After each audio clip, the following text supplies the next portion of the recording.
welcome to another episode of the Bourbon and Ballistics Podcast, the show where we talk a little about whiskey, a little about firearms, and a whole lot of everything in between. I'm your host, Joel Potter. Invite you to sit back, relax, pour yourself a glass as we talk some bourbon and ballistics. Today's show, our guest might seem familiar to everybody. He has been on the show before, but we as in me, botched the show terribly multiple times. Matt Willette, how are you? Good, Joel. Good to be here. Thanks for coming back. We finally made it work. I know hectic schedule. We'll get into that. I know, but the first go around was a little rough. First of all, we didn't have the microphones plugged in. We didn't have the camera rolling. We did 2 takes. Both of them were a mess. We went through an entire bottle. Had a good time. Yeah, lots of conversation. The show's still up there.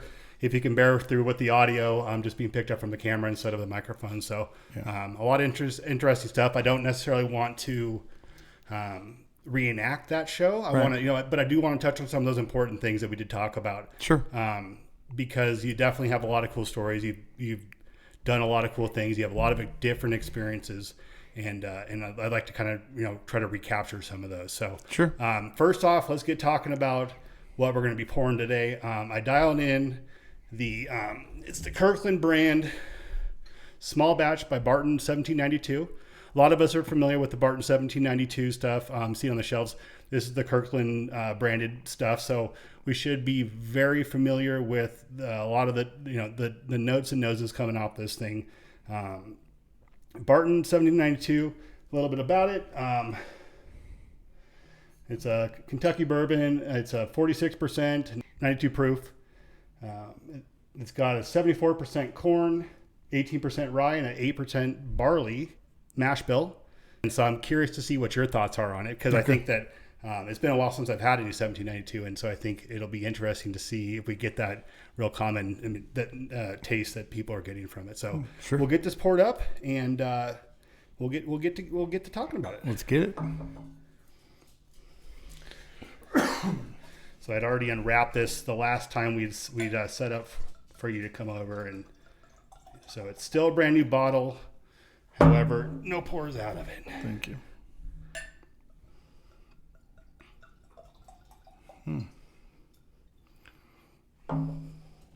Pretty smooth smelling.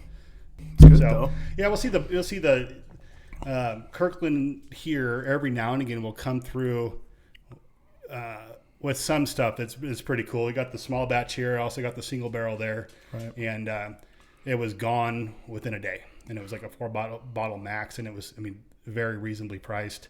Well, it's the same whiskey as the name brand, isn't it? They just rebottle it for Kirkland. Yep, that's it. Because I see, the bottles for the vodka and the Sky, the same Sky bottle. Well, the interesting part about this is they don't even try to hide who's making it. Like they just let you know this is just Kirkland's barrels that they bought. So, so it's pretty interesting. Yeah, but it was pallets and pallets of it, and we ended up picking up a bottle of each, and then came back the next day. I was going to get some more, and it was all gone. Awesome. Just like that. Yeah. Next day. So it's good. You go back out east and you'll see some really fun stuff. And actually, just in California, I saw over in the Bay Area, they had some really unique stuff rolled through on their Costco, and it was only there for some.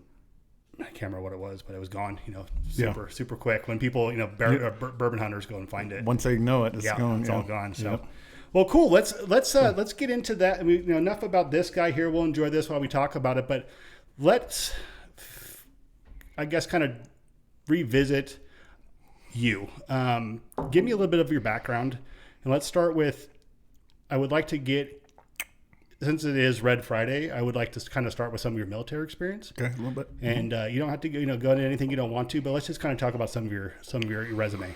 Yeah, I basically I grew up mostly in Idaho and Montana, and then moved to Nevada when I was about 15, I think, and moved here directly from there. I loved it, but I was like, typical teenager. I'm like, I can't wait to get out of this podunk 1-horse town, and go see the world and do the thing. Knew that I wanted to go in the military, and so the minute I turned 18, I started looking, and I was actually looking at the Marine Corps for a little bit, and 4th Force Recon was up at Stead at the time, and I actually go up there with the recruiter and toured, and the captain up there and I hit it off, and they were back when Force was Force, their special operations. Now it's MARSOC, they're looking at all their boats and their dive gear and their parachutes and stuff. And I'm like, man, this is cool. This is where I want to go. And then I don't know what happened. I finished high school, and then I went in to talk to the Navy and the Army and stuff like that, and they see what they had to offer. And basically, the Army was like, well, what do you want to do? And I said, I want to jump out of airplanes and blow stuff up, and and they said, well, there's 3rd Battalion 12th Special Forces Group over in in the Bay Area, had HHCs over there, and then the companies are along the coast. And I said, SF, that's pretty major. I mean, I don't think I can I don't know if I could be able to get into that. And they're like, oh yeah, you got to, but you got to go there.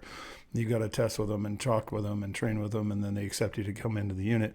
And then you got to make it through the training, obviously, So anyway, that's what I did, basic AIT jump school. And then they were actually a reserve unit, but they had a lot of active stuff doing cartel stuff in Central South America, and most of the ODAs were doing that.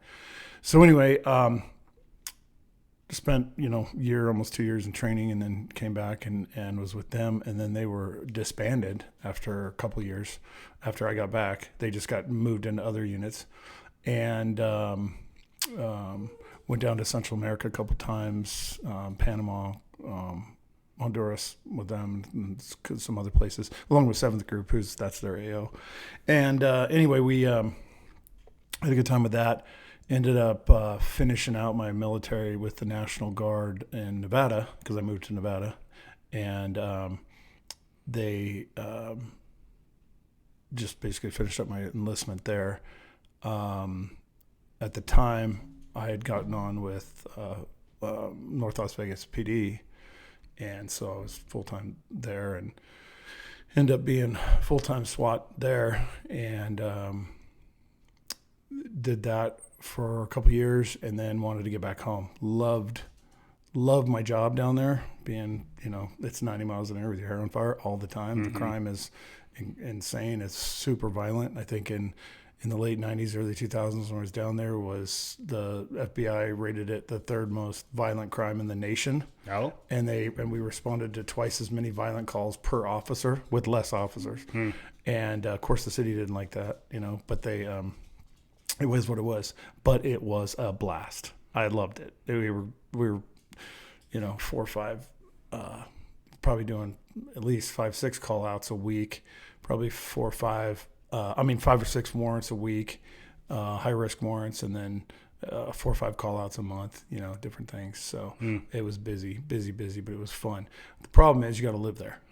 And I hated living there. Love will work, but you got to live there, and you really can't get away from the bullshit down there. You know what I mean? The crime and the bad guys. And do you still have friends that are working down there, living down there? Yeah, absolutely. There's a lot of guys. Well, a lot of guys retired by now, but there are still some guys back there that I talk to. What are they saying about now versus maybe when you were They're actually saying it's not as violent as it was, not even close. In fact, one of my good buddies was in a couple of shootings was Mike Carmody, and he retired as a captain. Great dude. And I saw him a couple of years ago, and he said, man, I tell these rookies and stuff on how the stuff we used to get into, and they don't even believe it. Half the things, they think I'm full of shit. Really? He goes, and then he kind of starts reminiscing as he's talking to me. He starts tearing up some of the stuff we just went through, some pretty horrible things, and some really fun things too, So. Speaking of, there was this one story when we were out on the guy. I don't remember when it was. You were telling me about the wolf. The wolf story. Oh, I got bit by a wolf. Yeah, can you tell me about when you got bit by a wolf? Do you want to hear that? Yes. Do you want to hear this? Yeah, I think everybody should at least hear the wolf story. People, even at the time it was going on, some of the cops that weren't there were like, yeah, right. And then they saw pictures, because one of our other guys took pictures of the wolf, and every time they see it, they're like, holy shit, that's a wolf, dude. And so, yeah, that story was good. I know, in the middle of North Las Vegas, big, shithole town as it was at the time, we got this call. This was when I was still on patrol, and we got this call of 2 wolves that escaped from these people's house that were raising them, and we're talking like a neighborhood like this. It's just not even like out in the wood somewhere, just in a neighborhood. But they had these 12-foot tall wire fences to hold these wolves in. And everybody's thinking, yeah, right, wolves are probably like half husky, half this, right? Well, anyway, they got the call, and Animal Control was asking for help, and because they were just running around town, just killing people's dogs and cats and having a great time. These wolves are just going crazy, but having a good time. And they end up separating. And then as we're looking for them, we got over the radio that Animal Control had found one, shot it with a dart to dart it. And I don't know what happened. I wasn't there, but the dart was overpowered or something, and it went right through him and killed it. Oh, shit. Unfortunately, yeah. Oh, shit. And everybody's still kind of like, yeah, okay, whatever. And so then we got a call from the 7-Eleven at Lake Mead and Owens. There was a 7-Eleven at Owens, and the 7-Eleven was kind of by itself, or I think it was a 7-Eleven, some kind of convenience store. And behind it was a pretty big open property in the back, and then it butted up to houses with this 6-foot block wall behind it separating. And we got called that one of them was there behind the 7-Eleven. So I pull up one time, and I think it was Bruce Ruddick I forget his last name. Anyway, he pulls up on the other side of the 7-Eleven. We kind of see each other, and it's dark now. And we're spotlighting, and sure enough, we spotlight this wolf, and he is pacing back and forth right below the wall behind it. And I'm not joking, dude. I looked at that thing, and I looked at Bruce. He looked at me, and he's like, holy shit, that is a wolf. I mean, it is this, like, picture the Dances with Wolves, that big, tall, they're real tall and skinny and real long legs and just a head out of a horror book. I mean, it didn't look like this nice, fluffy little husky dog. This was a freaking wolf, dude. And I'm like, I'm looking at him, and that thing's back is like halfway up this wall, and I'm going, I was freaking out. I thought I'm gonna shoot this thing if it comes anywhere near me. It was like American Werewolf in London, like that. And so we're spotlighting it, and it's just kind of pacing back and forth, and it's, we're spotlighting it, and it's not being aggressive. It just, tired, and its tongue is hanging out. I'll never forget, his tongue was like 12 inches long. It was just this massive, and I'm like, they weren't joking. These are full-blooded wolves. And so we're like, what are we going to do? So we called Animal Control. Well, no sooner we call him, this wolf sits down at the base of the thing, and he literally, from a sitting position, he looks up at the wall behind him. I'll never forget this because his tongue is hanging out. He looks up, and he literally, from a sitting position, not a running, he goes and jumps the wall. Jeez. Like scales over the top. Not even he hit the top and then went over the side. Wow. And we're like, holy crap. We're like, oh, there's houses back there. Yeah. Those are backyards. So we're like getting our cars, just we pull around there, going there. So we pull him, we found the house, and he's in this backyard, and it's a vacant house for whatever reason. There's nobody's home, or it's a vacant or whatever. It was kind of closed up. But all it had was a little 4-foot chain link fence all the way around to the sides, from the sides all the way to that block wall. And he's in there. He can get out anytime he wants, but he's in there, and he's not getting out. So he eventually goes to one of the sides of the house, but within the backyard fence on the side gate. And Animal Control goes there, and we're like, what are we going to do? And he's kind of laying down. He's just tired. He's been going. He's pretty far from home by now, and he's been busy. So he's laying down, and he's just panting. And we get kind of close to him, and we're both just blown away at the size of this thing. It's hard to describe. And people like, yeah, right. And then you see it, and they were like, holy crap, it scares the crap out of people. And so anyway, the Animal Control lady gets it with that stick with the loop on it, around their neck, whatever that's called. And she gets it, and he's kind of pulling away, and she's trying to hold it from the other side of the fence. And I'm like, well, that's great. What are we going to do? And there's a padlock on both sides of the fence, on the gates. And we're like, I guess we got a break in it, something like that. I didn't have anything. So we're like, how are we going to get him over? She's like, well, she's trying to lift him. And every time she tries to lift him by his neck, of course he's choking and he's going to start freaking out. But he's not like growling or being aggressive. He's just tired, doesn't want to be messed with. And so she's like, you got to go in there and kind of help me lift him up. And I'm like, I said, I hate that idea, but you're right. So, and then the other guy with me, he's like, I'm not going in there. I can't lift him.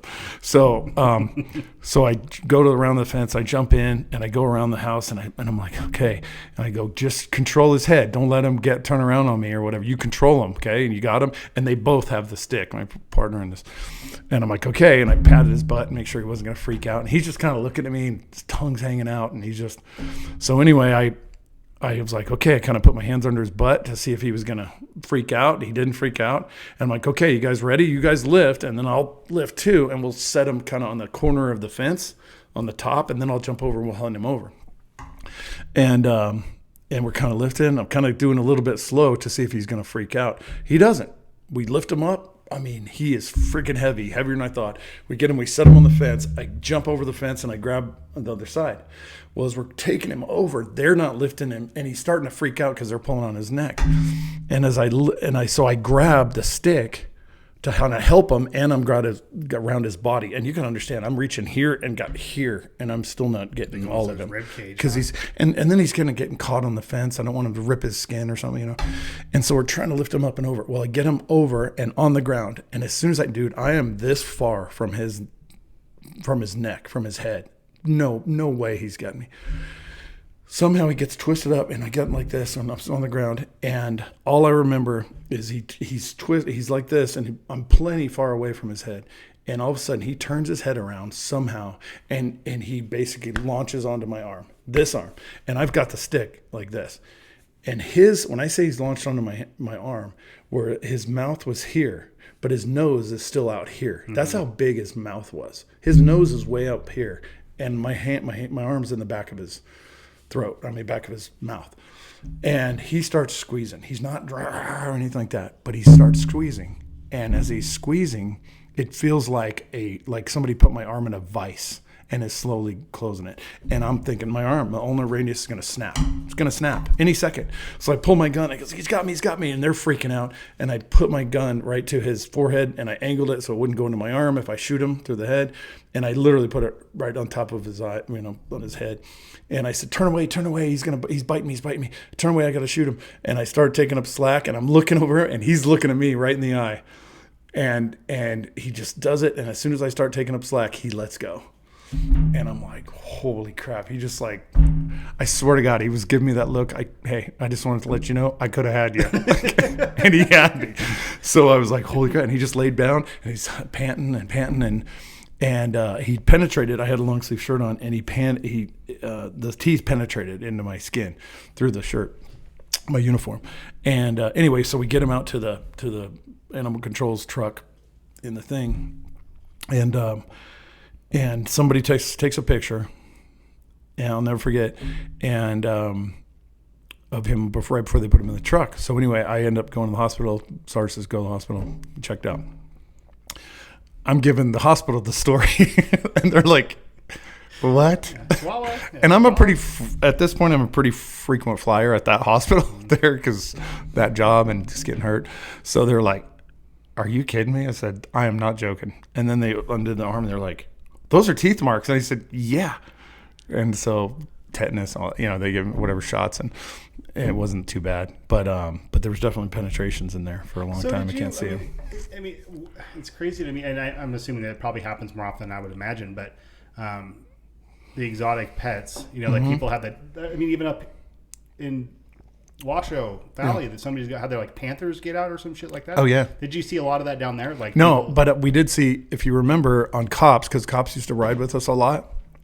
Cops rode when the snake. Remember the North Las Vegas guy with the snake? That was Dave Acosta, and Dave Acosta was one of my best friends in the world. The greatest human being ever. When I was in the academy and I went down there to do a ride along, first time I met him, they put me with him, and he was on patrol at the time. We were SWAT together, and but I rode with him, and we hit it off. He was one of the best human beings I've ever met, and he anyway. So you say exotic animals. Well, he's the one with that snake, but he grew up in Costa Rica. I think his dad was the ambassador to Costa Rica. So he grew up about snakes. So he was like, if you ever watch that Cops episode, it's pretty old, but he's holding the snake and everybody's freaking out. And he's like, no, it's a python. It's not going to do anything, yeah. or whatever it was, at the time. But he, so there was that kind of thing down there, So, but anyway, we get the snake, and here's the good part. So typical cops being cops. The next day or next 2 days, I was finding hamburger in my locker. I came out and there was a steak laying on my windshield, in my patrol car. And they put out on the radio, official please watch 996 tonight. There is a full moon. It was like going off. Yeah, I bet. And somebody said they tried to put a live chicken in my locker, but I didn't think that happened. I never saw that. But anyway, then what they did is I go to briefing, and somebody had drawn, this guy that draws good pictures, and he drew like a Little Red Riding Hood, and it was me in the basket and a Little Red Riding Hood, and this big wolf behind me, this thing on the marker board, and it was really good. And then somebody put the picture of the wolf on the thing, and everybody's giving me shit until they go in there, and then they're like, "That's the wolf," and they were like, holy crap, that was a real wolf. They were blown away. Everybody was like, no, dude, this is the wolf. That was real. It was massive. Crazy. And it was like, so it was like no joke. So yeah, when I say I got bit by a wolf, it was no joke. One of the few probably in Vegas that's ever been able to say that. I know. Wild. But yeah, that was kind of a funny story. Wild. There. So was that when you're like, I'm out of Vegas? How much longer? Oh no, I was there. That was pretty early when I was there. I was still on patrol, and then shortly after that, I was on SWAT, and we had a full-time SWAT team there. So, and then yeah, so I was there for pretty much the whole time. It was 4 Squad, it was called at the time. So yeah, and then so anyway, fast forward, I start testing for up here, Reno and Washoe, and I want to come back home. This is home for me, and this is where my wife wanted to be, where Shauna wanted to be. And she, my buddies that I went to the academy with were all at Carson, and they're like, no, come to Carson. And I was like, yeah, that's a little too slow for me. I want at least Reno, Washoe County. Washoe County, they're like, are you going to do, 2 years in the jail? And I'm like, and they, at the time when they tested, unlike now, there's 1,500 applicants at every time any department tested. Mm-hmm. Now they can't get any. Right. They're stealing, and I definitely want to talk about that too. Yeah, we will. Yeah. So, but we don't have that problem in Storey though. Mm-hmm. But anyway, but I was testing for them, and then by the time I got through the testing at Washoe, I was number 4 on the list out of 1,500, and I was number 4 on the list for Reno. And I thought, okay, I got it. Well, Washoe, everybody's calling me, the guys I knew at Washoe were like, dude, 2 years? Yeah. You're going to do 5 years minimum if you agree to go to the lake at patrol. And I go, I'll go to the lake, but you're still doing 5 years in the jail from SWAT in Vegas full time. It's like, oh, dude. And then they said, it's going to be 7, dude, at least. And I'm like, I don't want to work in the jail at all, but I was just trying to get up here. So I'm like, Reno. Okay, concentrate on Reno. Did the testing for Reno. Another thing, Reno at the time was like, you got to go through the academy again. And I'm like, wait a minute. I went through your academy. I went through Reno, Washington Academy, and I got hired down at Vegas, and I've been a cop the whole time. And you're making me go through your academy again? Yep. And I was like, whatever. I'll get around that somehow. I'll figure that out. I'll figure that out. So, but then what happened was they gave me an interview date to do the interview because I was progressing through the testing. And I said, hey, I have a attempt murder subpoena. I have to be out on that day. Can we reschedule? Nope. And it was attempt murder on me and my partner. We had a little thing. And I said, no, I really got a subpoena. I can send it to you if you need to. And they're like, yep, doesn't matter. You have to retest. That's the way they were at the time. And I'm like, are you guys serious? And I called a couple people, and they're like, yep, that's how they are right now. And I'm like, you know what? Fuck you. I'm not working for that. Because they had so many applicants. I guess. Yeah, they're like, oh, we don't care. We don't care. Yeah. So anyway, they so I said to piss on it. And then the whole time, my guys at Carson are like, come to Carson. And Carson's calling me, going, okay, all these guys want you. Let's please put your application in and do this. So I went to Carson, and then it was kind of I got to be honest, it was kind of a trade. I loved where I worked in Vegas. I loved the action. I loved the guys. I loved my team. I love all that. And then, but I hated living there. Well, now I went to Carson, got hired up here, loved where I lived. I'm back home, Douglas County in Nevada. Wife's back home with all her family, and then I couldn't stand the department. It was a nightmare. Not the guys. The deputies were awesome, good dudes, trying to do the right thing, trying to go out there and be cops. And some of my best friends in the world, right now, still, and work there. But the administration was an absolute nightmare, and not just from my perspective. I did fairly well there. I was on SWAT, I was a team leader, I was on detectives. I did fairly well there, but just the shit that they would do and continue to do, the administration there is a nightmare. Why do you think that is? Why? I mean, if you got a good team, you got guys that are high performers. Why would they try to do that? What's the benefit to that? I'm not going to get drag them through the dirt, since I'm on a neighboring agency. I get to work with them. Yeah, be careful. Not all of them, but many of them. There was no leadership in all senses of the word. Amazon's here. Yeah. Allie, come on, go like that. There was no leadership. None of these guys had been through any kind of leadership, anything for the administrators, and they just promoted the most suck ass, yes men, incompetent guys that you don't want to work with. That's who got promoted. I mean, just promoted the shit out of them. It was like, you got to be kidding me, dude. And and it's kind of like that to this day, from what I understand. And people can say, "Oh, it's not really," because we have like 5 guys we've hired from there since we got on with Storey, and we have more on the list that want to get on. So what does that tell you? Interesting. And they have way more money and way more cool equipment and way more everything than we do. You know what I mean? Cops leave everybody says they leave for money, and all, that's bullshit. Everybody wants to pay. Yeah, the pay is the pay.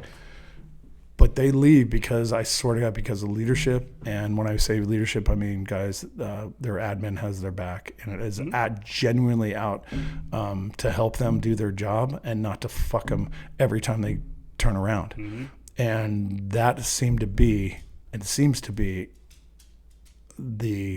at Carson. It's the supervisors, the leadership thinks that's their job, is to how can we fuck our deputies over and get them? Let's catch them doing something. Let's go get them, instead of enabling them and training them and trying to mentor them and everything. It's what can we do to fuck with them? And that's unfortunately a very common theme in any industry. I mean, any profession. There's all too common. And with like you were saying earlier about promoting those that don't necessarily, they're qualified for the job on paper, but don't necessarily have the leadership skills to take their team to the next level, right? Yeah. And so, with that being said, I did want to kind of, now we fast forward a little bit, and I would like to kind of focus on more recently you in Storey County, because I think that is kind of a better success story, for the department, and because we have, like, you're saying that there's, I think that every agency probably has its own problems, its own hurdles they have to get through. But you now have, and I'll let you tell the story, but the opportunity to take that leadership role with the department and be the change. Because I know that, for Storey County, from the stories I was hearing prior to this administration, that there was a lot of similar things going on, right? And I think that, it just goes to show that, like I said, it's a plague, and it's everywhere. It's not, it's not just, So to your point of not just bad mouthing Carson City, because that's obviously, having a good team is important, but having good leadership to lead that team is a big deal. So kind of walk me through how your approach is different than what Carson City's doing. So to give you a background, I got with Storey is Mike Cullen, which is my best friend. We were on detectives together, SWAT together, went to the academy together. He was the motor sergeant. But I ended up leaving Carson, just couldn't take it anymore. I started my own business, started HIIT Industries, tactical options at the time, but HIIT, and was doing training and equipping and gear and all that stuff, and then doing a bunch of contracting overseas too. But I left Carson, and had no plans to be a cop again. I was done. They pretty much beat it out of you. They pretty much beat it out of me ever wanting to be a cop again. So. So anyway, fast forward a couple of years, Mike retires, or just about to retire. So he runs for sheriff in Storey County and almost gets it.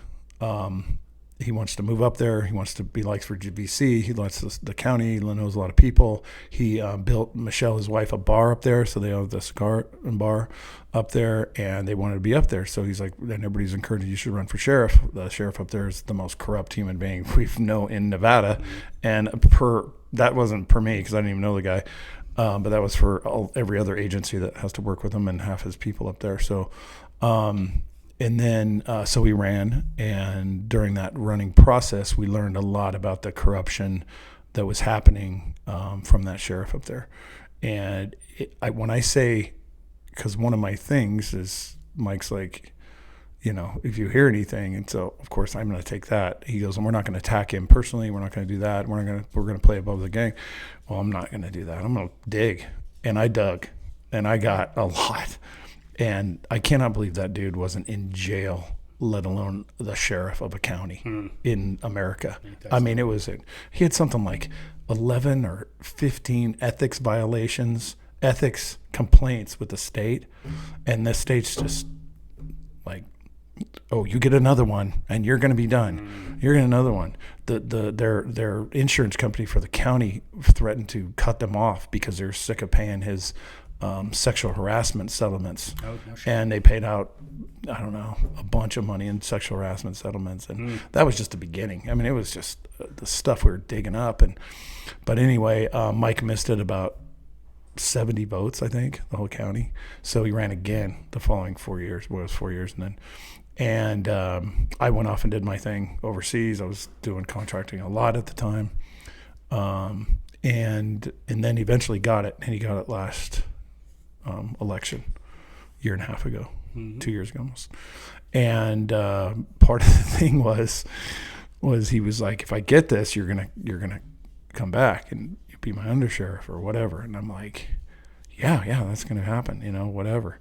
But then by the time he got in, it had been about 4 years, and I was busy. I had a company. I started Nevada Excavation because I was done traveling overseas, and I wanted to be home. So I started an excavation company, and it was killing it. It was killing it. I had employees. That's great, and we were kicking ass and making a lot of money and doing things. And I was home, and then he got it, and he started calling me, and he's like, "You promised," and I'm like, "Dude." We were like 23 years old in the academy when we said that, and he's like, I don't care. You promised.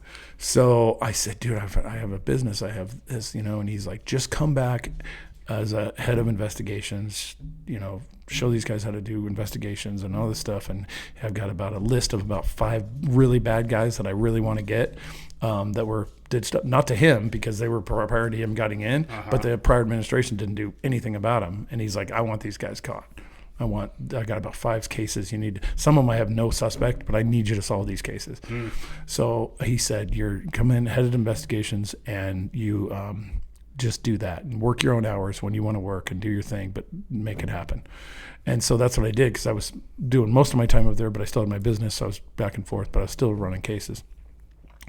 So I did that for a while, and of course, the sentiment with the guys there were like, "Oh, he's bringing his buddy in, and he's doing all this," and they didn't know anything about me, so they were like, "Uh-oh, who's this guy?" And I'm like, "I'm just here to help you guys. I'm here to do the job. I help Mike. That's all I care about." You know what I mean? But I knew something was up when I'd hear underpinnings of people bitching about, "Oh, he's never here. He's never here." When I was out doing investigations in the street. And they're not used to that. They were used to the slug there was before me that never left his office or just drank coffee with thing. And when you're an investigator, got to go out and investigate That's stuff. So they were, and they guess weren't used to that. And I'm like, well, I don't give a shit. I'm going to go do my job. So those cases that he wanted, those kind of high profile cases were up there, I did it. I got them all. I solved them, all of them. And I was trying to develop somebody else, another detective, and trying to teach him, more guys in there. And then eventually he and the undersheriff at the time pulled me in and said, we're going to restructure in anticipation of this growth that we're doing. And we're going to create like a captain's position, but it's going to be an assistant sheriff, 2 assistant sheriffs. One over patrol and investigations, canine stuff, and then one over the jail and courts and dispatch. And I said, no, that seems top heavy to me. We're a small department. That seems pretty top heavy. And they're like, it is until you look at the growth that we're gonna encounter in the next couple of years, and we need this in place. And they made the case, and I'm like, okay, let's do it. So I went to now I'm the assistant sheriff over patrol and investigations and canine, and I do a lot of the tactical stuff. Did you see? So Mike comes in as the sheriff, and then he still has the same people working there that were working for the sheriff before him. Yeah, Was there a lot of resistance and hesitance from those guys as he comes in because he's going to start maybe trying to do things? What do you think? Yeah, so here's how the whole dynamic is, and I try to stay out of the political. Of course. I just want to do my job. I just want to go in there, enable my troops, my deputies to do the best thing they can, give them the much training as I can, providing the equipment they can so they can go out and do their jobs, and provide them guidance on how we want it done.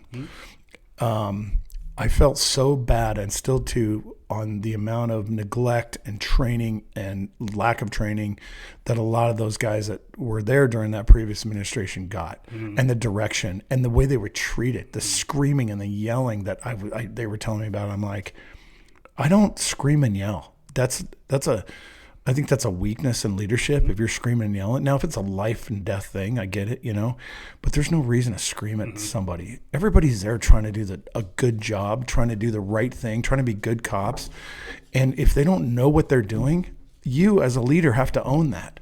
Okay. It's I'm a huge fan of the whole extreme ownership, your Jocko. And in fact, I've sent all my sergeants have access to the extreme leadership course. I've sent them all. They're all awesome. Going through it.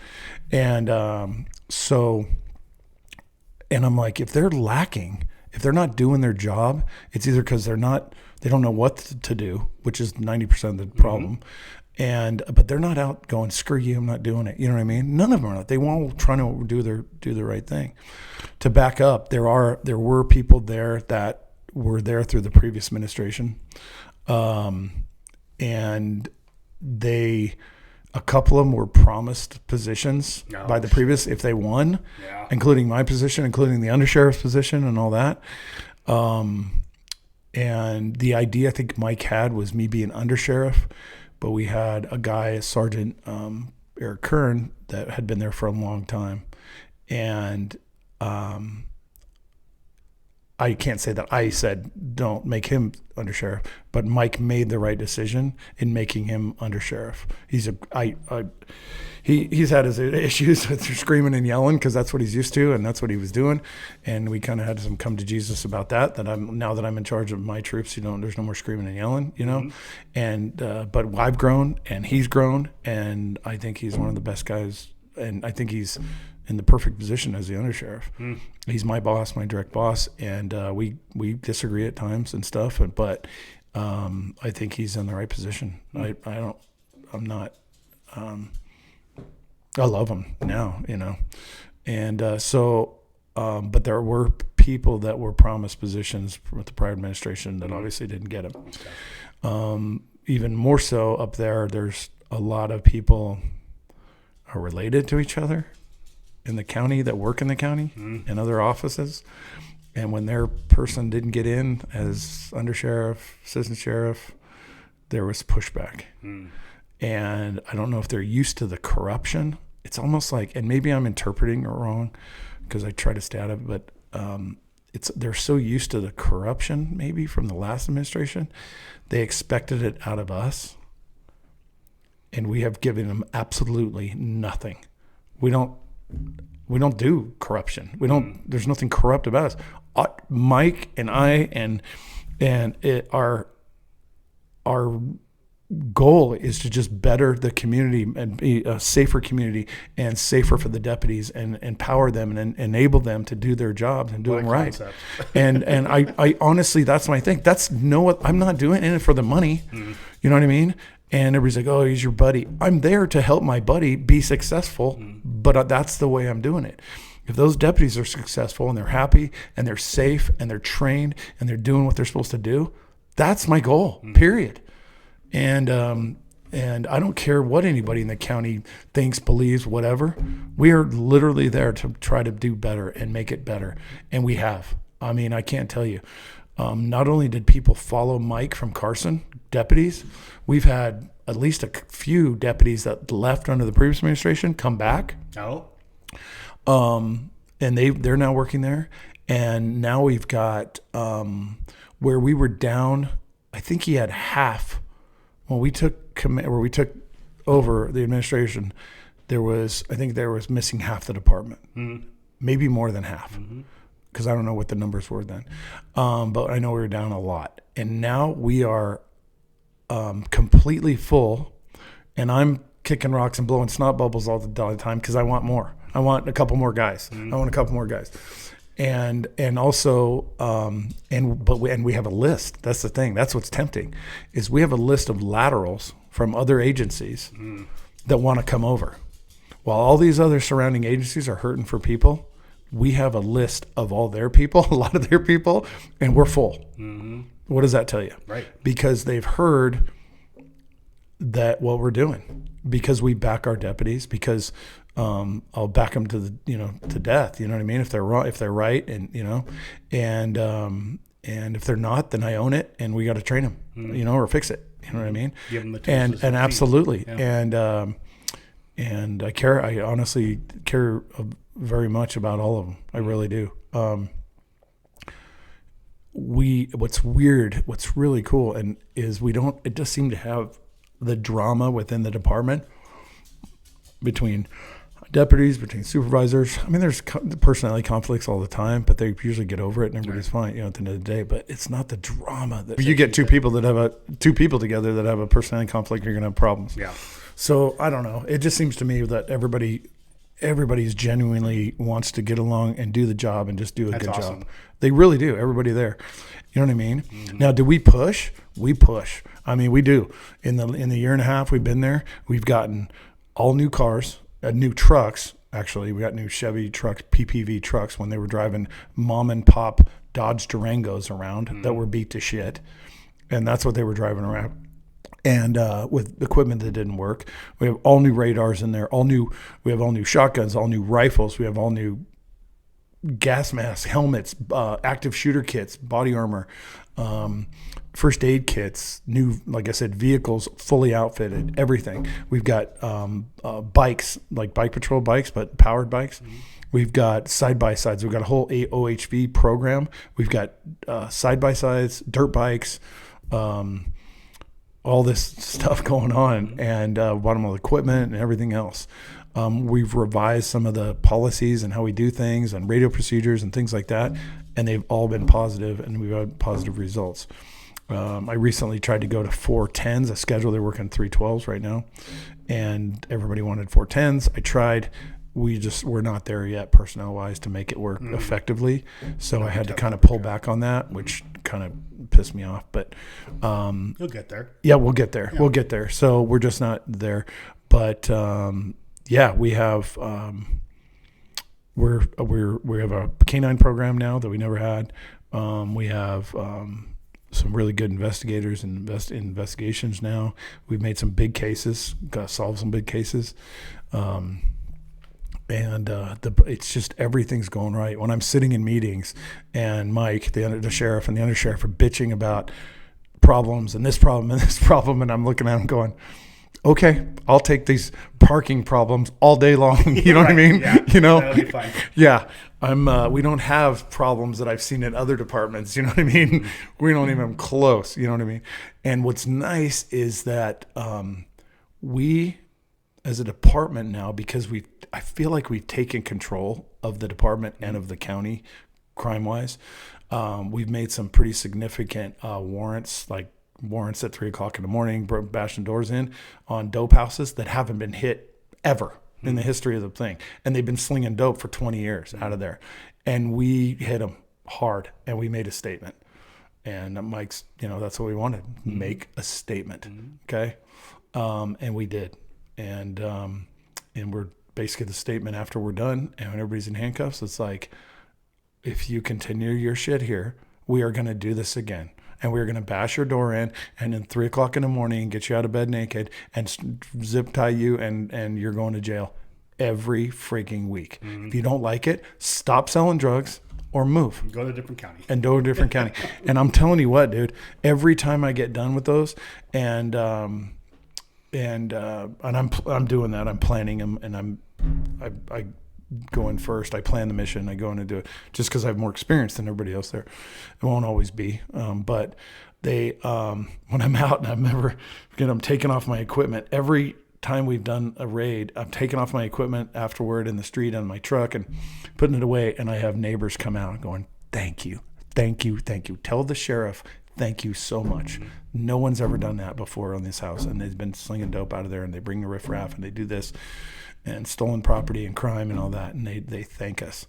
And what's cool about now is up there is I'm looking at it and I was telling Mike the other day, I said, what, if you look at it, we're not reacting. Like most departments are just reacting to crime. Hey, we had a burglary, we had this. Hey, we had dope over here and we're going to, you know what I mean? We're reacting to everything. We do react. I mean, crimes happen and then we go to them. But we're hunting. Our deputies, their task is to go out there and you find it. You find the dope going down USA Parkway or on I-80. Get it. Go pull it over. Put the dog on there. Get it. And go hunting. Go hunting bad guys. And it's kind of a unique dichotomy with the county because you have Virginia City, which is the county seat. So we talked about that, yeah. And we, and it's antiquated and all that and stuff. And but it's fun and but the problems are different. It's parking and drunks. Whereas you have Tri-Center, which which is Google and Tesla and these massive, huge buildings and corporations and everything else out there. It's massive, Walmart and everything. And you have big crime out there. You have fatal accidents. You have a lot of fentanyl going through there, a lot of drugs going through there, a lot of good theft out of the construction sites and big stolen vehicles, stolen equipment, metal theft from the tweakers. All that stuff is going on like big city. And in 5 years, BC is going to be like a novelty, and Storey County is going to be the Tri-Center. It will, because it's a city in itself, and they just keep growing and growing, So, but it's good. We're getting ahead of it, and my guys are out there hunting for crime to bust it, man, to prevent it, not just react to it. We were talking about vacancies, and we could obviously we talked, kind of hit on the toxic work culture. And what that does to the morale of everybody, right? But one of the other things I wanted to, I see with the friends that we have and how we patrol, that their vacancy rate, the state is having such a hard time employing patrol, and it's because the counties are able to offer more flexible schedules, their pay's better, their retirement's better, all these things, and I think. We got a couple high patrolmen too. Yeah, and that's what, it's funny because a lot of the guys are like, I'll see them, get out. They get out and they're highway patrol. They're out in some real shitty part, well away from home. They get sent out to, and then it only lasts as soon as they can get out of that and go work for a county. That's exactly what they do. Yeah, I hate to say it, but that is. I think one of the good things about the state is there's lots of I don't know how it is internally and how easy it is, but it seems to me they have investigations and and they have part of TriNet and they have part of the drug task force and stuff, and they have so there's room to go places. I heard the pay isn't great, And that's one of the biggest reasons there. I don't know how it is morale-wise, internally, leadership-wise. I don't know. I'm not familiar, but I know that guys leave, and a lot of it has to do with pay. And I got to be honest. I'm just me personally, and this is nothing bad about the troopers or anything, but me, I'm not a traffic guy. I don't do traffic. I don't like writing tickets. I'm probably the opposite. I probably shouldn't say this because my traffic guys are going to kill me, but I just want people to go. Just go. As far as I'm concerned, everybody drives too slow on the highways and major thoroughfares. But they also drive too fast in residential. You know, they drive 45 in a residential. That's one of my biggest pet peeves. Yeah, you'll be behind somebody on 35 that's doing 50. Yeah. Then they get here and they're also doing 50 in the neighborhood. Yeah. And then they do 45 in the friggin' freeway. Yeah. And then they want to merge. Oh, the merging is my big. That's a ticket that I would write all day. If I was a traffic cop, like that would be that's all I would. And we've talked about that before, but I mean that would be all I would. I would just be like sitting right there on the on-ramps on the merging. Yeah. Because they want to merge going 35 miles an hour. And everybody else is going 55, 60, and they want to merge over, and it causes so many problems and accidents. That whole lane, for any of you idiots out there listening, I don't think idiots watch your show, but that's what that whole on-ramp is for. That's what that whole merge lane is for. Yeah. It's the acceleration lane to get up to speed to merge safely. Get on the gas. Please do that. Yeah. That's a ticket I would write, that and impeding the flow. Yeah. But to be honest, I don't even have a ticket writing Brazos machine. I don't even know how it works anymore. So if I got a ticket, I pull somebody over and absolutely. If I pull somebody over, I got to call one of my deputies to go write them a ticket. But I'm just not a traffic guy. But to get back to that, I can't see being a trooper either. You're just writing tickets all day long. Everybody hates you. And just to break the monotony of that, you get to go clean up some family out of the inside of their car after some drunk hit them. You know what I mean? I mean, oh my God.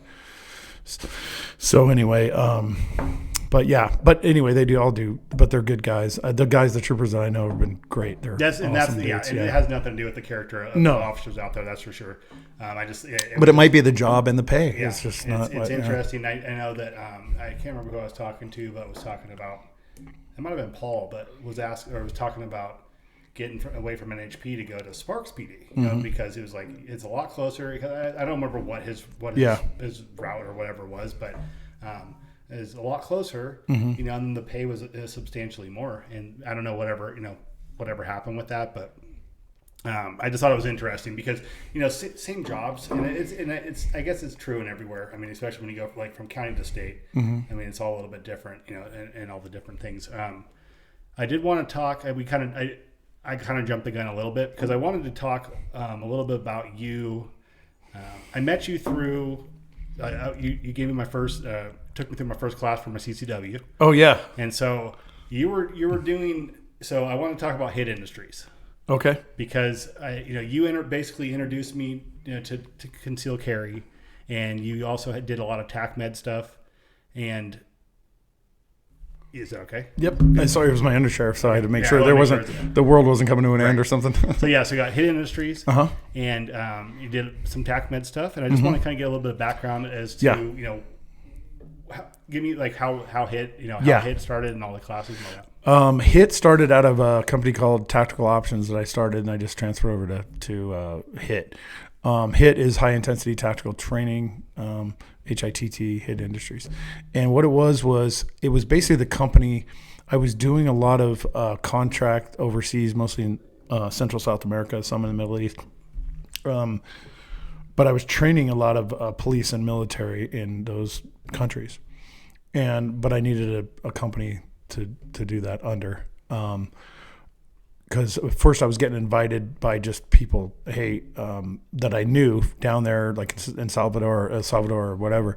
And, hey, can you come down and do this class? And I'm like, yeah, but the money started rolling in. I'm like, I need to manage this better and to put a company together. So, but it stemmed, it was already in place under Tactical Options. So Tactical Options I still own. And then HIIT Industries is the training portion of that. So, and the contract portion. So when I do contracting, which I still do once in a while, that goes under HIIT.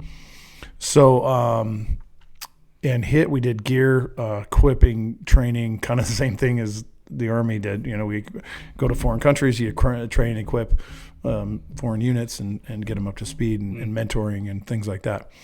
So, and that's still kind of what we do right now.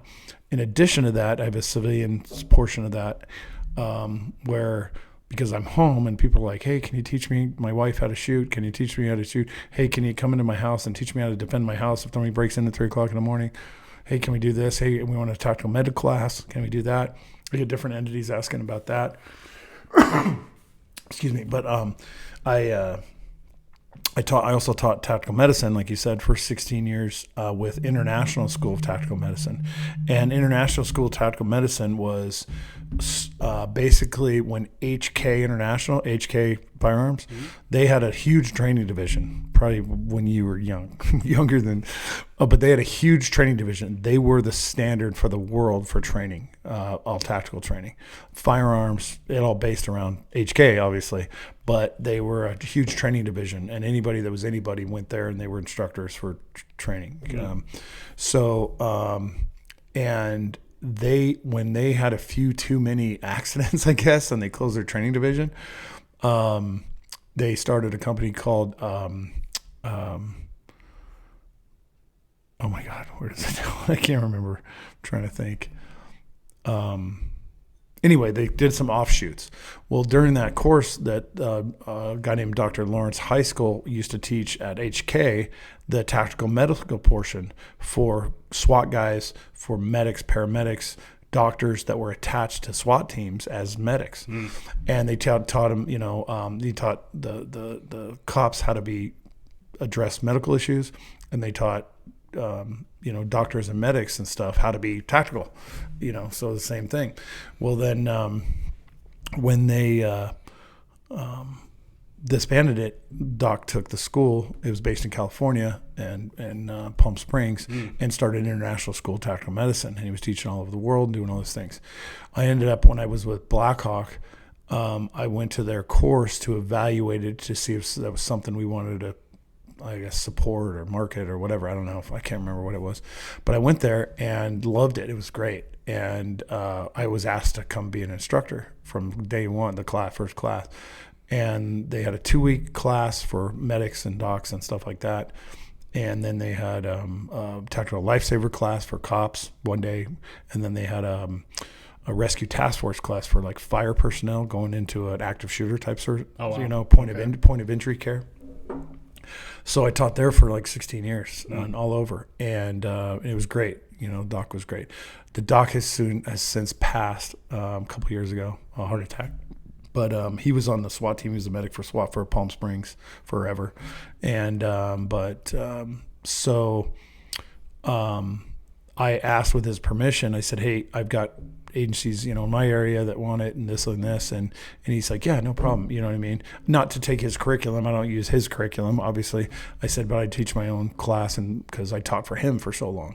I was the primary instructor for a long time for TLS. And so I've done civilian classes, everything from like motocross guys, motocross desert riders to just civilians in a couple of the gun shops. And then, of course, I still teach it internationally to cops and everything else. But we're looking at it. I think we added up. It was over like 15,000 cops we taught the tactical lifesaver to all over the country, all over the world.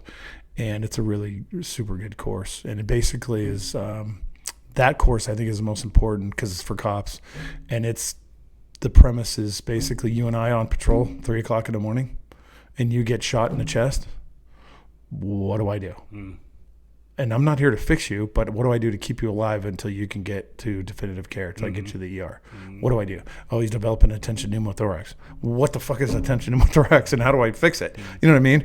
But it's all based off TCCC, the military's tactical combat casualty care, which has the most, studying and relatable interventions for penetrating trauma, which is what we're dealing with as cops. So that's what it is. So a lot of tourniquets, a lot of pressure dressings, a little bit of needles, and really good course. And he also did a lot of. I mean, I never got to see it, but but like some like close quarters, or like you were talking about earlier, kind of talking about like you're in the house, clearing corner, or like whatever.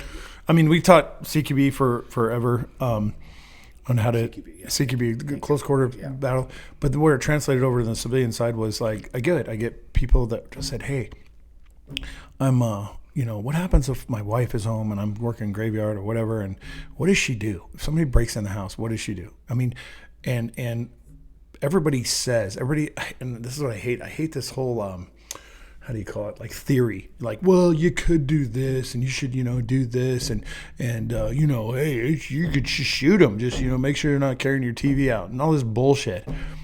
Dude, I've been in shootings in houses. I know how they go, okay? And number one, in the U.S.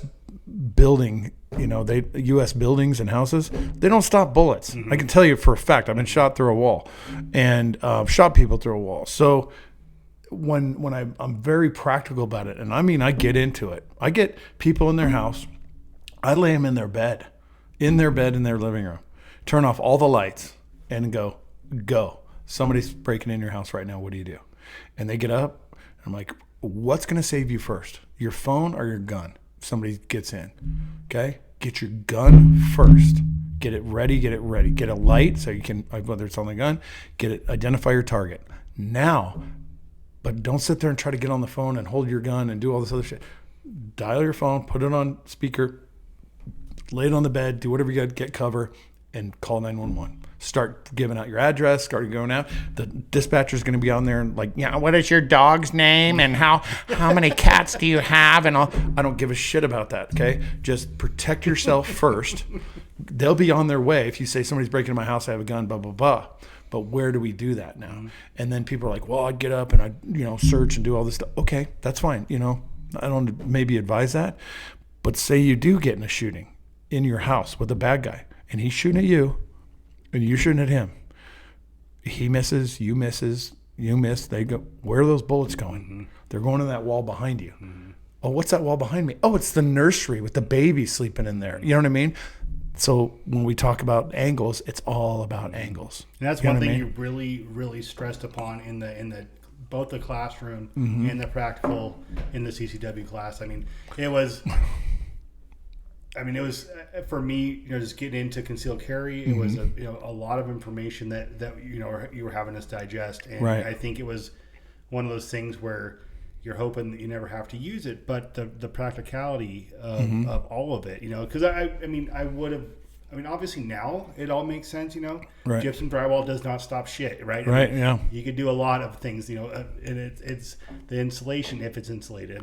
Most interior walls are not, right? So it's to have that, the angles that you're talking about. That was something that I at that time would have never processed, It's crucial.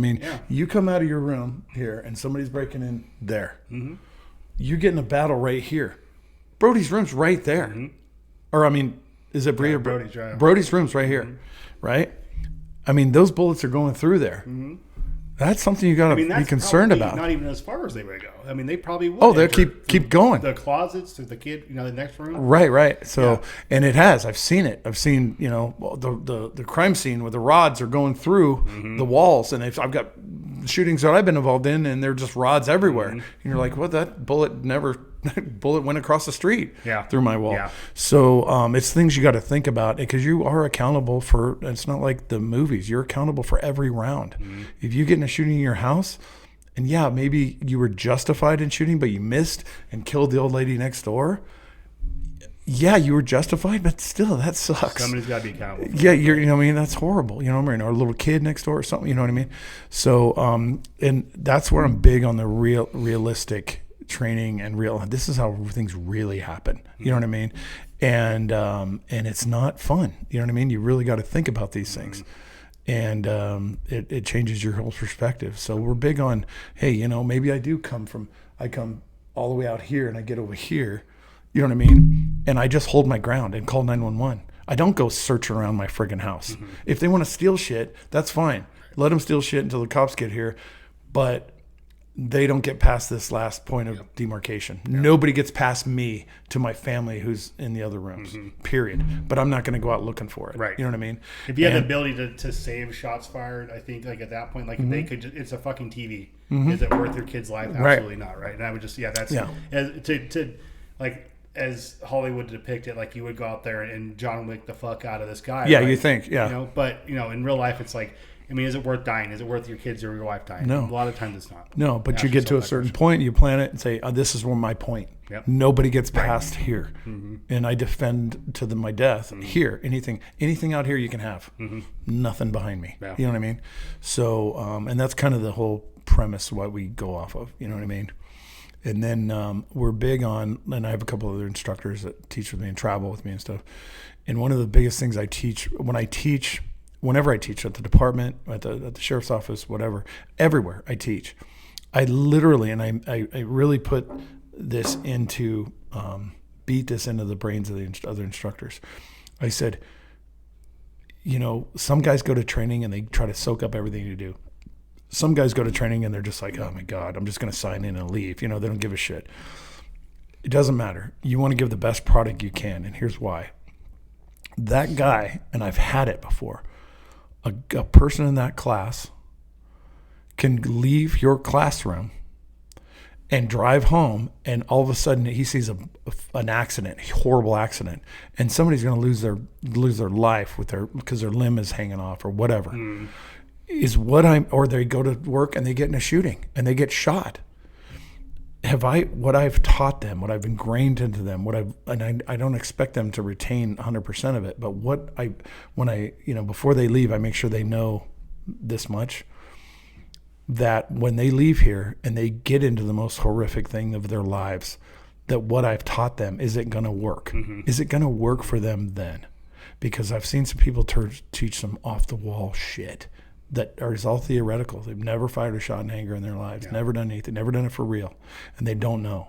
I teach home defense, and they're teaching, jujitsu that, for a 105-pound female that's gonna, you know what I mean? It's like, come on, and they're gonna fight in their hallway. It's like, come on. So, but anyway, they, not that there's not value in jujitsu and all that. That's totally awesome, but just be very practical about it. And you always have that mindset. If you're going to teach somebody, they could leave and apply what you're teaching them. So you better make sure they fucking know it, number one, or at least the basics. And you're not teaching them some bullshit. You know what I mean? And I really take that to heart, because we have had guys leave the TAC Med course. It's happened in the one in Sacramento. It's kind of an interesting story. We taught like 5 tactical med courses in a row, SAC PD at the academy, SAC PD, SAC County, all those guys. One guy leaves the class the next night. That night, I think he goes to work, gets in uniform, or the next day or something, and his first call out of the gate is a drive-by shooting in a ghetto, typical, and a 7-year-old little boy shot in the chest. And he gets there. He's the first one there, right? And of course, they're just going crazy and, trying to find out who shot him, and they're going to go shoot them again. But, it's a gang-related thing. But they were having a party at a park, and he's like, I remembered what you said. I took that Israeli bandage, and I ripped it open, and I tore it open and used the inside, because the inside you said was sterile. And I put it over his chest wound, and I took the other half, and I put it over there, and I took the bandage, and I wrapped it around. And it saved him. It saved this little 7-year-old kid, got shot in the chest, because I sealed that chest wound on his front and his back. And I'm like, that's awesome. It's awesome. I go, and because they leave with kits, and he used our kit that we give him in the class. And I said, you realize you had the chest seals in there, right? you have the chest seals, the dedicated chest seals in there. There's 2 of them that you could have used. He goes, I know, but I didn't remember that. I remembered what you said, that this could be improvised. The wrapper of the Israeli dressing can be utilized as a chest seal, and then wrap it around there. And I said, I remembered that. He goes, when it worked. Yeah. And I'm like, shit. Then good on you, brother. Yeah. You saved that little boy's life. Yeah. And I said, good on you. And that's kind of stuff, you know what I mean? He goes, holy shit, it worked. I saved this kid. And it wasn't even the right application technically, but it was an improvised that you taught us also, if that's what you had. And but that stuff happens. I mean, people leave and have to apply what you've taught them, and you better be better. If you so you teach these classes, and I would assume like you get out and you have a certification or something that says this. And do you? I mean, for me, I know personally, like if it's a use it or lose it type thing with a lot of the lessons that I'm taught. Totally. And so I think that revisiting, and one of the things I've always, and being a civilian and having no police experience or whatever, one of the things I've always kind of wondered is when somebody becomes a cop, the training that goes on behind the scenes and the classes that they're required to take. I mean, I would assume that there's, you're obviously going to do a lot of, range, you're going to get a lot of range time, but then like close quarter stuff, I would assume would be there. And then you'd probably, I would assume like hand to hand as well. Cause I was watching a video, and the reason I'm bringing this up, I was watching a video and I can't remember where it was, but this guy went to deploy his taser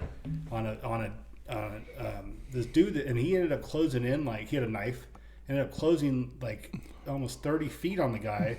The taser malfunctioned, and he was able to drop the taser, go to his pistol, and then drop the dude. But I mean, the guy was on him with the knife, and ended up, I think he got him. Oh yeah. But it was just like closed 30 feet right in seconds. Yeah. Oh yeah. Taser, doom. But the guy, he credits it to his training that he had recently received.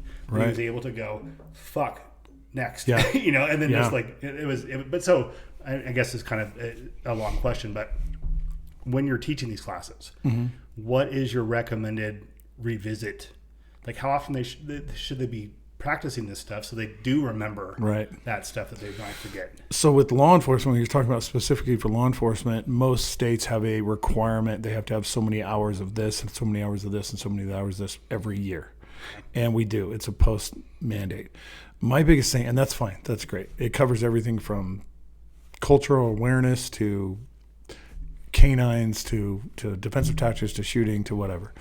And that's great. It's a minimum because sometimes some departments just don't have the time or the budget to do anything but. But my biggest thing with like our department, when I got there, I said, let's not make our minimum our standard. Okay, let's not make it the standard. Let's go above and beyond. We've got some really good guys in there that know a lot of stuff, and let's leverage that and teach to a higher level. You know what I mean?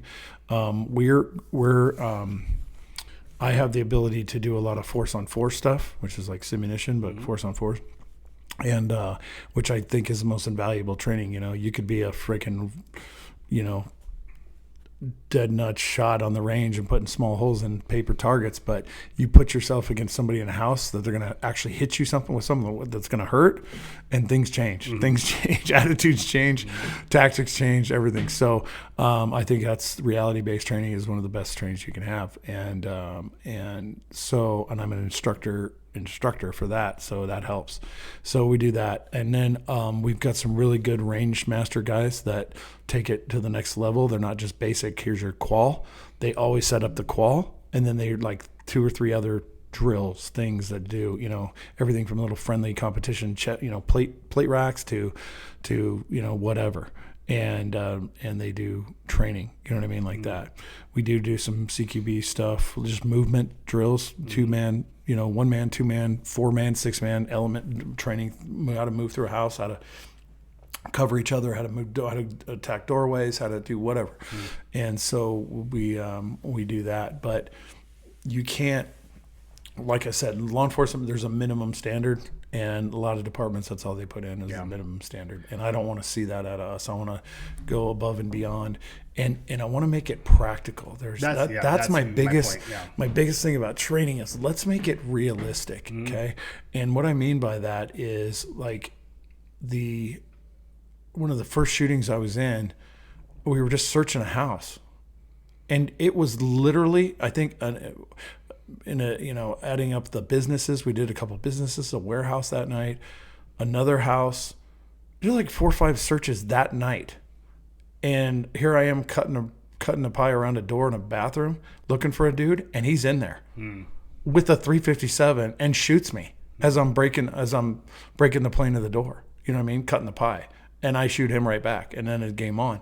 But it was just one of those things where, you know, you hate to say, oh, it's routine, but it's not.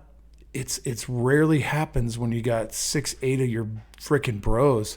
You know what I mean? Some studs with, you know, 2,000, you know, 2,500 or $25,000 worth of kit on. You know what I mean? And fully engaged and rifles and everything else. And you're going through a door. It happens sometimes if the guy's committed, but it rarely happens. It happens when you're on your 5th traffic stop, 27th traffic stop of the night, and you're like, you know what, this guy's got a taillight out, I'm just going to give him a warning. And you walk up there, and boom, your whole life changes because the dude shoots you. Nothing to do with a taillight, he just, for whatever reason, and he shoots you. You know what I mean? And how are you going to react to that? You know what I mean? And so that training's got to be there. So one of the things that we do, that we're planning on doing, is I'm going to be stationed at a training facility, a house or whatever, and I'm going to call a deputy in that's working. Go, hey, give me your gun. Give me your ammo. Here's a new gun. Here's a blue gun. Here's some 4-on-4s. Put this mask on and go search this house. Maybe a shoot, maybe not a shoot. We're going to see what they're going to do. And then, but we're not there to make fun of them if they screwed up or do anything else. I'm going to look for deficiencies. And then we're going to train on it. Okay, this guy scored away, he knows his shit. He can improve here and there. But one of the things I hate about instruction, whether it be field training, FTO, anything, is that whole method where they just, okay, go in there and screw it up, and then I'm going to tell you what you did wrong. No, I'm going to tell you what we're going to do. I'm going to train you, and then I'm going to let you do it. And we're going to guide you, and then we're going to do it again, and then we're going to do it again, and we're going to do it again, and then we'll critique you afterward. You know what I mean? And then, but I'm going to train you first, not just throw you in and then show you how you screwed up. I hate that. That's, and a lot of field training programs were like that. Yeah. I think that your guys' jobs, there's so many variables. I mean, every house that you enter is going to have a different layout. The motives are always going to be different. So it would be tough to just hand out this cookie cutter. Right. You know, like we're going to use this facility, and then everybody, and correct me if I'm wrong, but I think like I would hope that like in post, you know, I guess, so when you're done with post, you don't ever go back to post. Or do you ever have to go back to post? Not to the academy, but you go to the basic academy, but they do hundreds of classes and training and do they certifications. Update, like, I mean, as you go back, you're not saying the same material like over and over again. Is it adaptive? A lot of the annual training that we go through is the same stuff over and over again. Some of it's updated, but a lot of it is. But that's the minimum, like I said.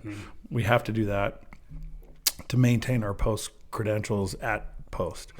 But then we do a lot above and beyond that too. You know what I mean? I'm really on training. It's funny you say that because I just had a sit down with all the field training officers that are training guys that are hired and stuff, and they're going through.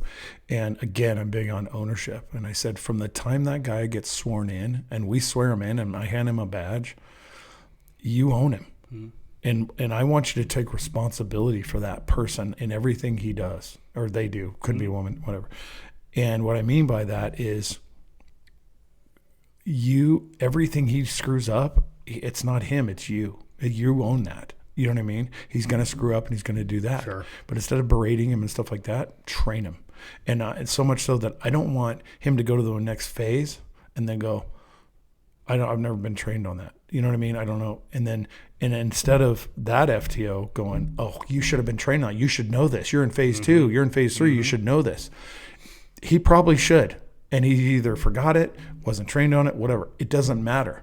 You now know he doesn't know this, so it's on you. You train him then. Right. And you adapt that problem. You take on that problem, and you make sure he's good and he's proficient at that. You take ownership of that guy. And it's all about, this job is hard enough, you know what I mean, with everybody hates us, everybody hates cops, everybody hates, because nobody likes to be told no anymore, and you can't be a criminal, but I'm really big on, like, I want to train. If I'm an FTO, I look at it like this, and this is how I want my FTOs to look at it, and this is direction that I've given them. I want you to train this person, and you don't even have to like them, but I wanted to train the person that you want to go through a door with, that you want to get in the fight of your life with. I want this guy with me. I want this guy I want this guy to be the guy that pulls over my mom or my grandma and treats her with respect and dignity and everything else. And she needs a ticket. That's fine, but treat her with respect, be professional, do whatever. That's the product I want my FTOs to put out for cops. Put out the product that you want to work with, because you may be working with this guy for the rest of your career. True. He may be pulling over your relatives, your mom. You know what I mean? He may be in the next gunfight with you. You know what I mean? And so train them to be who you want to work with, and who you want to be a cop in your community. And that's what you're doing. And take that ownership of that. That's my responsibility that this guy becomes. And if he can't make it, or he's not making it, or he's got a horrible attitude, or, then he's not going to make it. I'm good. We give him to somebody else that's going to try. We'll try again. And eventually, if he's not going to make it, he's out. Yeah. You know what I mean? No problem with that. You guys have to be singular. You have to be on the same level. I mean, there is no room. And a lot of times if you are going into, a meth house or whatever, I mean, you can't have people on different pages that are, not willing to let their religious beliefs or whatever, right? Leave that aside just to go in here and handle business like this common goal, right? And that's, exactly right. If somebody is untrainable, and you've done your job as a leader, given them all the tools, the proper training, and every aspect that you could possibly give them, and they're still not willing to play, right? Then that does become a personal problem for them, right? And it's I look at it like you don't even have to like the person, because there's this personality conflicts, but I want to train him up to be the best. Then the best, and this is kind of off the wall, but this is kind of the same idea. The best compliments I've ever gotten, the best compliment I ever got was a guy in Carson who didn't like me, hated me, just didn't like me. But he always said, I don't like that guy. I don't like Matt Willette. I don't like him. But when the shit hits the fan, that's the guy I want with me. That was, to me, the best compliment, one of the best compliments I ever got. And that's how I look at things. I'm like, any unit that I've been a part of, any training, any team, there's always guys you don't like, and the guys that you look up to, like, holy shit, that guy's got his shit together. I respect him. I like him. And I always judge myself by who are the guys in this team, in this organization, that like me and want me to be with them. And if it's the guys that are the most squared away and the most competent and the most badasses that I look up to, that I mentor, that I want to be with, and they want me with them, I'm probably doing pretty good.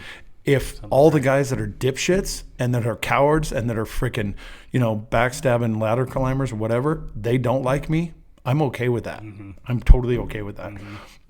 And you can judge any organization you're part of, work, school, whatever. If the dipshits like you, you're probably a dipshit. Right. You know what I mean? Yeah, absolutely. If the guys that you look up to, you really mentor, and I had some great mentors when I was in the military, when I was in the Army. All my guys, half my leadership, my higher leadership, were all Vietnam veteran Special Forces, 5th Special Forces Group guys, Mac BSOG guys, and then later on, I was a bunch of Panama era guys that were my leaders, you know what I mean? And I thought, okay, I'm sitting in a room with the meat eaters, and not everybody else is. So I must be doing something right, because I'm being invited to the parties. I'm being invited to the bar afterward by the meat eaters that I respect, that are freaking badasses. And I'm nowhere near where they are. You know what I mean? So they must see something in me. I must be doing okay. Because if I'm with the dipshits, like I said, I'm okay with people that I don't respect and aren't good people not liking me. That's a sign of that's a badge of courage for me. You know what I mean? Whatever you call it, red badge. So, but that's all I've always. I think that, to your point, and this will go with, in friendships and relationships, if anything. If you are the best or smartest person in a room, I think that you're in the wrong room. And, you know what I mean? You should always be, and I tell that to Brody all the time. If you feel like you're the peak of what you're hanging out with, like you need to go do better. You know, Right, right. go do the dudes that are really, really good at what they're doing, or whatever that thing may be. Right. Go find those people. Yeah. Soak up that knowledge, soak up that information, you know, and try to get on that level. Yeah, yeah. Right? Because if you just if you get comfortable with complacency, if you're the best one in the room or the best one on the team, nobody's pushing you. right? You don't grow. 100%. You know what I mean? Yep. You wanna be a better fighter, better shooter, better whatever. Go get with guys that are gonna beat your ass, and then you know what I mean? Yep. And that you're gonna either rise to the occasion or you're gonna fail miserably. Right. You know what I mean? Which is Learn a part of it. lesson and hopefully start taking that into consideration. Absolutely, absolutely. That goes for any organization. And I think, you know, I really did want to kind of look into this as the idea was, I really was hoping that we'd be able to get you on, you know, around the Veterans Day weekend, but just because I do wholeheartedly respect, you know, everything that, you know, not only for the military, but now with all the different agencies you've been with. I mean, you've been through some shit, you've seen some shit, and I definitely appreciate it. We're in the season of giving and thanks, and I just wanted to, you know, first of all, thank you for everything that you have done. You know, and this goes out to, I mean, essentially everybody right now that doesn't have the opportunity. We just got through Thanksgiving, and they didn't have the opportunity to sit down with their families, and maybe their table was a little bit lighter than usual. You know, somebody's maybe deployed or and all that. And I just, you know, I kind of wanted to shift focus on family a little bit. I mean, you are a father. You have a very wide range of all boys. Yep. All 4 boys. Yep. And your oldest is. My oldest is 32. And Jack is 13. Yeah. So you same mom. Yeah. that's what everybody's like. Everybody's like, you have 4 boys and they're that wide. Would you guys just start over? I said, yeah. And then I said, they're like, oh, well, that's pretty cool. And I go, yeah, same mom. And they're like, what's wrong with you? And you guys, you and Shauna love babies. Yeah, oh my God, it's wild. You guys are definitely, you know, very family love oriented. little kids. Yeah. They're the epitome of innocence in this world, and I gravitate toward that. I love them. And when you have, I mean, I look at, and I don't know your older kids very well, you know, and I mean, we've had the opportunity to hang out with both of them through the years, but I wanted to ask you, I mean, as a father, there's got to be personality differences between, and especially for, I mean, you're talking like different like so many different decades. Oh yeah, yeah. Right, that these kids are going through.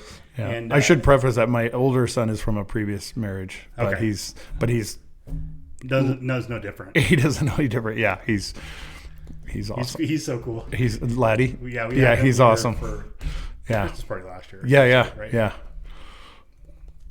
So you have 4 very different boys. Yeah. Right. And I'm assuming that each one of those takes a much different, has taken a much different parenting style, right? Yeah, definitely. I was learning with Laddie. I lacked a lot. I was in my, my 20s, early 20s. I was in the military, and then I was a cop, and I was just building my career. And I hate to say it, but I neglected him. Not neglected him as in didn't feed him, but I mean neglected that father. You did not get that. Yeah, no, just that time spent with him. The father, being a father.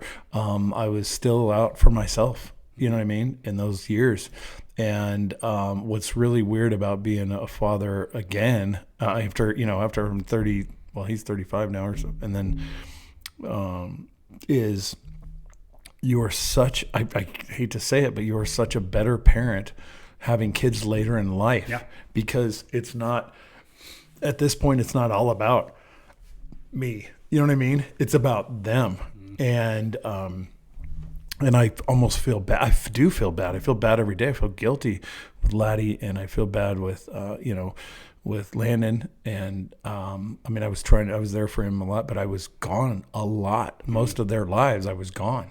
You know what I mean? Just gone, doing my thing, overseas, doing my thing, living life. And then at one point when we had Mason, when the minute he was born, and I'm not ashamed to say it, I cried for 4 hours just holding him. And and I feel bad for my older sons, but he changed my entire outlook on life. It was totally. Yeah. And it was all about him. Now I thought, you know what, if I'm overseas, and I was still traveling overseas a lot, and I thought if I'm overseas and I get killed, at least I did something cool. You know what I mean? I didn't die of, ass cancer or something getting out home. I was doing something cool. You know what I mean? Overseas. And then when he came, I was like, holy shit, this is the most incredible creature I've ever seen. This little guy. And he was my little buddy, and he was this fat, chubby little guy that used to follow me around, and dad. And then I'd never forget, he'd be on his little bike, and he learned to ride it too. Both my younger sons did. And he was on his little bike, and I'd be driving away, or I'd be getting ready to go packing, and he'd be like, Daddy, no airplane. Just go to your office. Just go to the office. He didn't want me to go to a plane because he knew it was going to be weeks, whatever, months. And so I remember driving away, and he's just sitting on his little bike in the driveway, and I'm driving, and I am, dude, I bawled all the way to friggin' into the airport. I bawled on the plane. I bawled all the way to Germany. You know what I mean? I'm like, oh my God. And I'm like, that's it. I'm going to quit. I quit. I want to quit.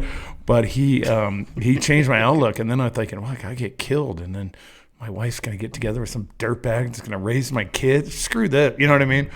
So all those things go around in your head. But, and then, now Mason is 18. Some dude walking around my house. What's up? Hey, what's up, Dad? And I'm like, that's cool. Do you know where Mason is? The little guy, little short, fat guy? And I'm like, that's him driving away with his girlfriend. I'm like, what happened? It went by so fast. And now Jack's not far behind. And now Jack, thank God for Jack, because I wasn't ready to lose Mason. And then Jack, who was a complete accident, but now, and Jack is a whole nother level of human being. He's like, and one thing I said I'd never do, I'm not going to baby my kids. I'm not going to enable. I'm not going to do all this shit. I totally do that to Jack.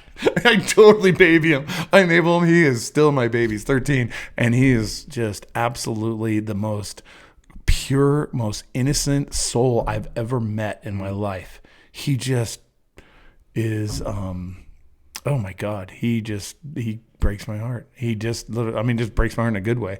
But he's the most pure, innocent little kid, and he just wants to have fun and be with his friends, and there's no drama, and there's no he just loves hunting and fishing, and he's good at it, and that's all he cares about, and being with his family. And I hope he never outgrows that. I wish, my wife, we're in her 50s now, and she's not having any more babies, but I would tomorrow. I would. If she would have another baby, I need another little boy. I need a little baby. You're about in the right because span now. they're just the best things in the world, I think. I know people are like, oh, kids. And I think they're the best things in the world. Well, and I think, like you were saying earlier, the best part about it is as you get older, you're able to divert some of that energy, that focus into parenting. I think that, it's funny because you do hear people that have kids when they're in high school, right? And they're like, yeah, it was fucking rough, right? But then you get to a certain point where now you hit your 30s and your kids in their late teens or whatever, graduating high school. Yeah. Now you guys are like better buddies. Yeah. But you really lost out personally on a lot of cool experience and stuff in your 20s, which you're going to more than not go try to find. Not find. But I'm making up for it with the other two, the last two. I'm totally making up. Yeah. Mason just gets sick of me. All he wants to do is go be with his girlfriend, and I'm like, I need you to come home. Come here, because come sit on my lap. And he's like, Dad, I'm 18, and I'm like, okay, let's go to sushi together then or something. And but it's so funny, and mentioned Laddie, my oldest, is he's kind of very rebellious, as you can see. He's all tattoos and dreads and stuff, and he hates it. He hates it, but he's grown up. As he's grown up, he's like, he knows he's me. He's me, and his attitude, the way he sees life, the way he sees things. And I don't think he likes that, but he's like, damn it. I did. I became you. I became you in a lot of ways. He's his own guy in most of the ways, but the way he looks at things, he goes, man, I look back, and he told me one time, he goes, you were right about a lot of things about life, and I really hate that you were right, but I see it now. So, but it's pretty funny, but good kids, and I can't, I'm fortunate that. And his mom is an awesome lady too. She's my first love and always will be. You know what I mean? And she her and Shauna get along, so It's always a plus. yeah, I mean, they don't live near us, but they talk more than I do. I don't talk to her, but they do. But yeah, I'm blessed. I'm lucky. I really am. Cool. I am. Well, good. I just, I wanted to, like I said, this is probably going to be the last episode of 2024. And I wanted to, like I said, put a lot of focus on the fact that, I mean, God is good. Life is good. I mean, everything is so this time of year, I just get really weird, I just, things slow down a little bit for me, and get a lot more, involved and emotional. And so it's a season of things, and like I said, it's always a pleasure to know you. Thank you for showing up. Of course, we never did talk about guns. We didn't get there. We did talk about other, shooting people and stuff. Yeah, we did do. Yeah. And like I said, this will not be the last time that you sit on that seat. Yeah, let's go. We'll do it again. And you know what? I want to apologize. Since the last time it got kind of screwed up, and I didn't blow you off, but everything seemed to come up at the wrong time, and I just wasn't unable to. So I'm glad I was tonight. This worked out. And I can't. I'm grateful you had me back because I thought you were mad at me for not coming back. And it sucks because it was that the first take that we did of your episode was really, really good. It was good. And unfortunately, I had fun. Capture a fucking single it does. Of it, right? I was for you, I was upset about that you didn't capture it, but I still had a great time. I remember it as a great conversation, and we went pretty deep into a lot of subjects, and it was good. And it was like, ideally, I want to catch up with you, at least, annually, just to kind of see where your life's at. Your Storey County, like see what you guys got going on there. I'm excited because you do have, Matt O'Brien. Talk with him. He is going to be. I want to have him on the show because I think it's going to be and we've talked about it, but very interesting to see him coming in as a 40-something-year-old, just getting out of post, becoming a cop from whatever the fuck he used to do. Yeah, didn't have any background at all. It'll be interesting to see, and it'll be neat to capture that. And kind of revisit it later and see where he's at in, like, say, 5 years or whatever. See kind of how his outlook changes. So I don't think he's going to be a cop then. I don't think he's going to make it. I think I'm going to probably fire him. I'm just kidding. He's not going to make it. No, he's doing good. Sheriff loves him. Don't tell him I said this. He might see this, but the sheriff loves him because he's nice to everybody, but he'll throw down if you need to. You know what I mean? Definitely. But he's super nice to everybody, and nicer than I or the sheriff would be, you know what I mean, on a lot of situations. That's good. But he sells it. He sells it, and he's having a good time. His attitude is great. He's got the best attitude ever. But he'll be a fun podcast. Be interesting. Person. To have. Just glad to be here. I need to. One of my things is I everybody wants to strive, and everybody has that drive, especially in our, professions and stuff. And we really. Guys like us have to really, like you said, especially this time of season, be grateful for what we have and recognize what we have. And it's nothing wrong with that drive and that ambition to just be better and do better and want more and do more and more for our families and more for us and be better men and better fathers and better husbands. But at the same time, you got to stop and look and be grateful for what you have, that God's put you in the position where you're at now for a reason. And one of the things I tell guys too is when you're going through hard things that you're getting your teeth kicked in by life, by whatever.